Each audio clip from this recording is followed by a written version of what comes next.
Hello, ladies and gentlemen, and welcome to Mark Isaac Potter Presents. This is show number 2 with the lovely Dan Slyker, who is a country singer, a country songwriter.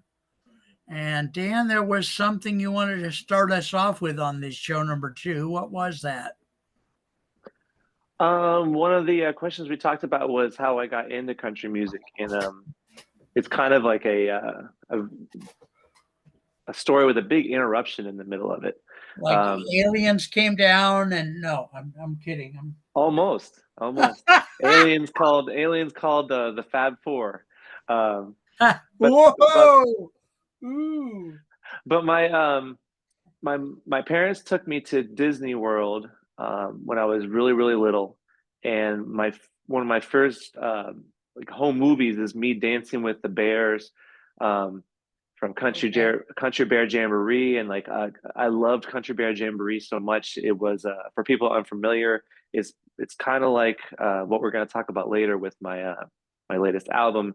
It's kind of like a show where there's jokes and stuff, and there's musical numbers, and there's it's like a variety show, but it's all done with animatronic, wild Okay. animals, mostly bears, but some moose and stuff in And there that's part of also. Disney World or what? Yeah, it's part of Disney World. And you go in there and you go in and watch the show, and I just loved it. And I loved it so much. My parents got me the LP for it, and I Okay. played that. It was one of my first records, and then I was How living old in. were you at that time? I think I was 2 or 3. Okay. Wow. Okay. So you So got yeah, into what? music early. Yeah. Yeah, and so I my first kind of music I liked was country music. I love the stories and stuff like that. And my parents got me Shel Silverstein poetry books, and I loved all those. Those are Nice. like stories, and like Charlie Daniels and Kenny Rogers and Johnny Cash were like I loved all those stories. So that was the kind of the music I really liked. And then I finally that was like until I was like 9 or 10, probably 9, yeah, 9. I found my parents like record albums, and they had like Creedence and they had Beatles, and so I really got into that music too. And then I started listening to all sorts of stuff, and then country music kind of took a turn. It kind of became uh, I don't know. People kind of laughed at the caricature nature of like a stereotypical country person, and they started imitating that. And then there was like this country boom because of Urban Cowboy John Travolta. That and then country kind of became big, and it was really on the radio a lot, and so people tried to like latch onto that as a way to be commercially successful. And so country music, I Okay. think, after that peak started becoming like a caricature of itself. Like the Garth stuff Okay. in the '90s is really good, but then it started getting to be like a joke, and so I kind of like drifted away from it for a long Okay. time. Okay. So that's kind of like the early part of the story. So Okay.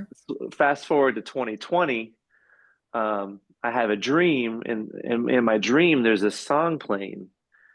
It's the song is I was like on vacation, and there's like a band at the pool, and the band was singing, "Guess I'm headed to Mexico. Pretty little thing said she Oh wanted to yes. go." Yeah. And I then blah blah blah blah blah blah to Mexico. yeah. Whoa Yeah. whoa.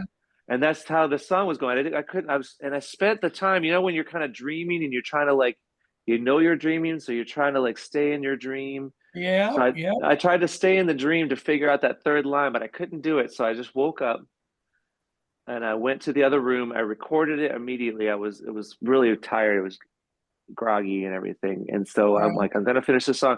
So in 2020, there was this thing going on where I was unemployed because of the shutdown and everything. And so I had plenty of time to like, well, I'll just make a country song out of this because it was a country song in my dream. Yeah. And it ended up being the song Mexico, and I really loved it. And I sent it away to some Nashville people, and they said, well, Yeah. keep writing songs and keep sending them to us. And so I did. I wrote 6 songs, and that became the EP 808s and Fish and Lakes. Um, Okay. I tried to get big country artists to buy to record them, but that just didn't work out. I didn't have the right connection. So I said, well, I'll just release it on my own because you can do that nowadays. And so Yeah. that's kind of how I got started, restarted in the country music, and then playing a lot of country music at Howl at the Moon got me kind of liking some of the newer country songs. So I'm kind of like, I took a big hiatus while country kind of like be kind of worked out its kinks, and now I'm back. So Well said. And by the way, folks, I have watched the video for the song Mexico, at least 3 times anyway. And what Dan is not telling you is you want to tell it or you want me to tell it? it's go ahead. You go it's ahead and it's I'll come in. it's what was that? What was the movie? What was the Barbie doll movie called? I think it was just called the Barbie movie, right? Could be. Anyway, it's Barbie dolls. It's Barbie and Ken and all their friends. And the song is hilarious. He says, I can't resist long legs. And this woman wants to go to Mexico, take him to Mexico, take her to Mexico. And they go, and the bartender somewhere says, who's taking you to Mexico this week? Yeah, so the guy gets scammed. He falls for it. He just Oh, yeah. I So love anyway, this song. It really it's a does. great story. And then the album had come out like in March, and people were like in the story and everything. But like, so I wanted to tell is the kind of I like for story songs. It's kind of good to have a video to match with it, so people can kind of Yeah. follow along a little bit better. And so the Barbie movie was coming out in a couple months, and everyone was talking about it. It was going to be the hugest thing. I'm like, well, instead of hiring actors, I could just act it out with the Barbies, and It was it fun. ended up being pretty funny. I'm pretty Yeah. happy with how it came out. I bet it was popular too. Have you gotten a lot of hits and stuff or what? I guess about 2,000 hits on YouTube or so. Okay. So Good.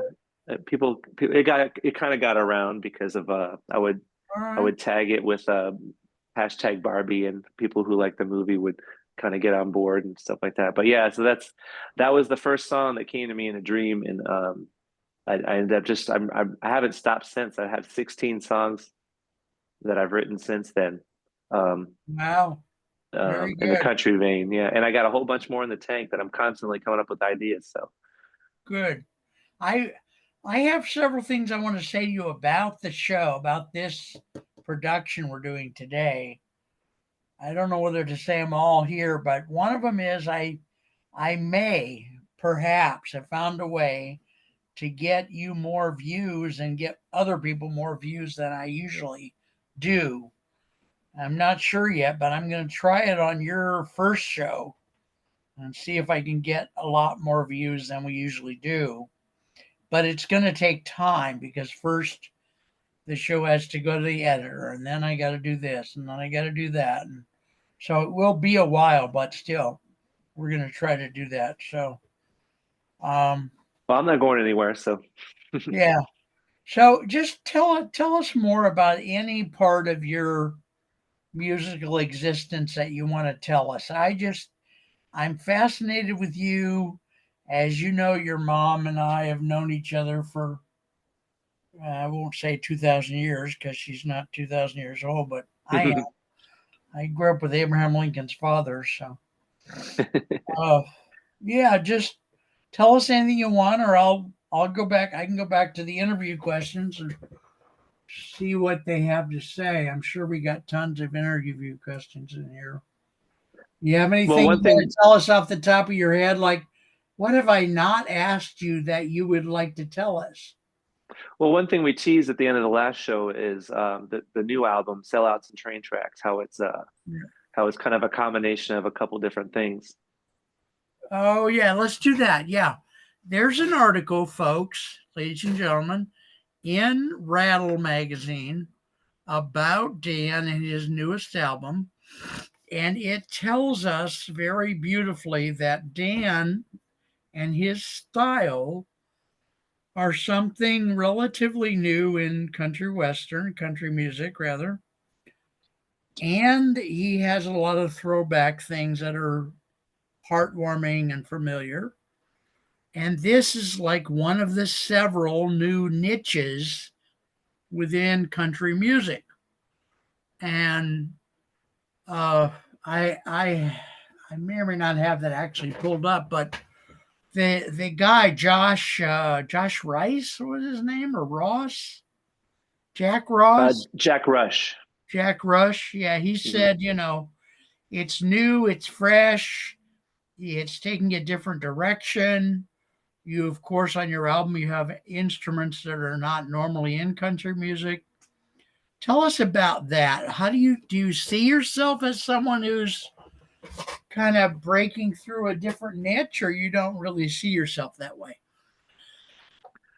Well, the the EP 808s and Fishing Lakes is like a play on a Kanye West album called 808s and Heartbreak. It's like a play on words from that. 808 is like a drum machine that like a lot of hip hop artists use, but it's infused itself into mainstream and even in the country. So what I did is I first was sort of making fun of that by putting a bunch of 808 drum machines in my songs on the first album.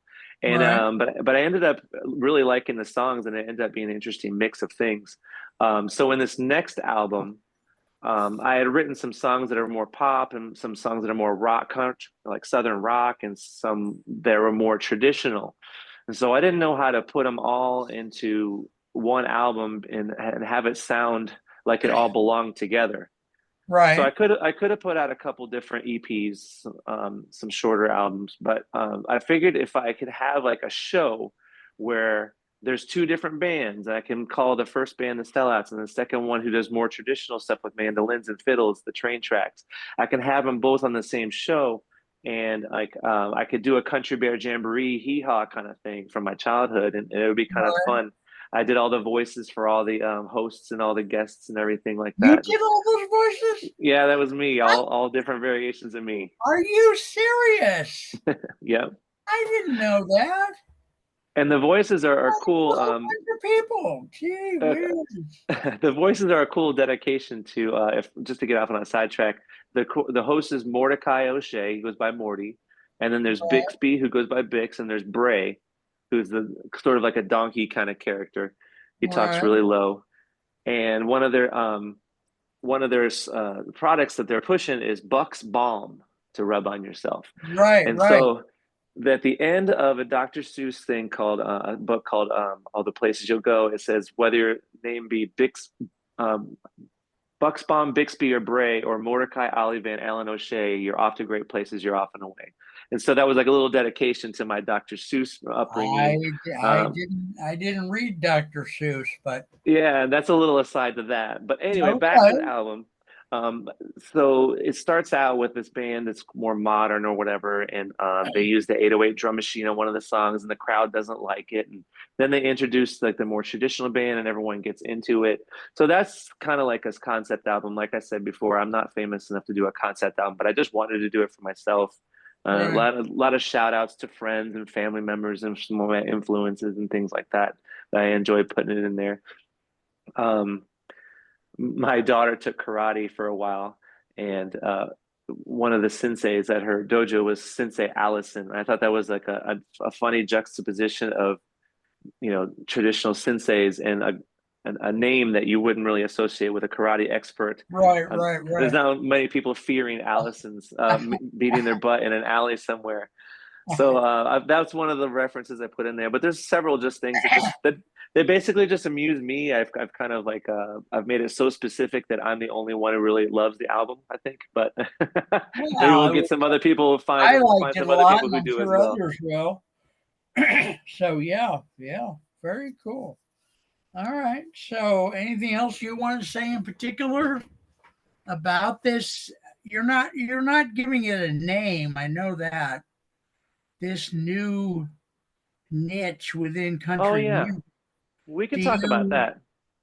what do you think? How would you define the niche in the first place? How is it different and similar to existing country music? And who do you think is that audience? Is it Gen Z, Gen A, Gen Y, Gen Grapefruit, whatever the different generations are, or I'm what? not really sure what the letters are, but I'll just say younger people now are kind of the ones who are saving it. Um, So I talked about country music kind of past that John Travolta era, Eddie Rabbitt, Kenny Rogers, Charlie Daniels. They were kind of like the last people doing country music before it became like mainstream and people started having country music radio stations that were like in more places than they were before. And so then it kind of got, in the 90s, Garth Brooks was really solid, had some really good traditional stuff. There's some really Right. good stuff out there. But then I think as soon as Achy Breaky Heart came out, I think people started to see it as like a novelty train that they could ride. And if they just like pretended to like, wear all the cowboy hats and like, sprayed their hair right and like did all like the I don't know. It just kind of became the music just became really simple. People just wanted to crank it out just to try to like. I think it got really bad in my opinion, Well, and you in that said it became period. a caricature of itself too. Yeah, Yeah. and so people were just writing songs about it. Was it seemed like a checklist. It was like a Mad Libs thing. It was like, oh, I'm going down to the riverside. I'm gonna get Right. drink this beer. I'm gonna see Right. this Right. girl, Right. and it just Right. became like so unoriginal. And Yes. so there's this new crop of people who've come out. Tyler Childers, Zach Bryan, Noah Kahan, who are more folky and they're more rootsy. And this younger generation has really grasped onto that. And so every young generation will try to rebel against the previous one. And I think this is one of the better ones because I equate it to when rock music got into the hair metal era, where everyone was hairsprayed and lipsticked and singing about immature partying kind of things. Um, Yeah. the grunge movement kind of came along and crushed that and said, "Hey, Yeah. like that's silly. Let's just rock out again." I Yeah. think this is sort of a similar thing where these new folkier artists are really they've emerged for sure. It's not a matter of if they will, they have taken over, and it's really cool. And that's kind of like what the album is mirroring. It's like a microcosm of that. What did you think of the CMAs this year? I didn't really watch because, to be honest, I don't really like any award shows. Um, Okay. it just seems like I don't know. It just seems like it's celebrating the wrong thing. Like, there's no winners in art, in my opinion. Like everyone who, if you put out a song and you think it's the best song in the world, that's your personal opinion. But it's not up for like anyone else to kind of decide, you know, who Right. does what, um, and what's the best kind of art. It's just I just kind of disagree with that. It sounds like a little bit snooty to say that, or whatever, but I No, just or personally don't not. I like mean, it the sounds more award down shows to and stuff. earth to me, but I want to get a better handle on some of these new people. Do you remember a guy, and I didn't look him up, I wouldn't have even known where to look now, but he came out with a song, his first song, oh, maybe 6, 8 months ago, and he has a big red beard. And it was a political song, Yep. and it really did something. What that kind of phenomenon. See, I grew up with this stuff, man. I grew up with, like I said in the first show, Porter Wagner and Johnny Carson and Waylon Jennings and who was that more slick guy on Hee Haw that Buck Owens, Buck Owens and Roy Clark, yeah. Roy Clark, and all those guys. Just who what do you think about some of these grittier people like this guy with the red beard? I think he's got another song out now, but his first song was really heartwarming. It was about working class people. Can you Yep. say anything about that? Do you remember his name or anything or what? I don't remember his name, but I remember so streaming I guess sometime in the 2000s, late 2000s, maybe 2010 or so. It Yeah. was early 2010s actually. YouTube started counting toward the charts, where it never did before. And before that, Okay. streaming never counted to the charts until it did.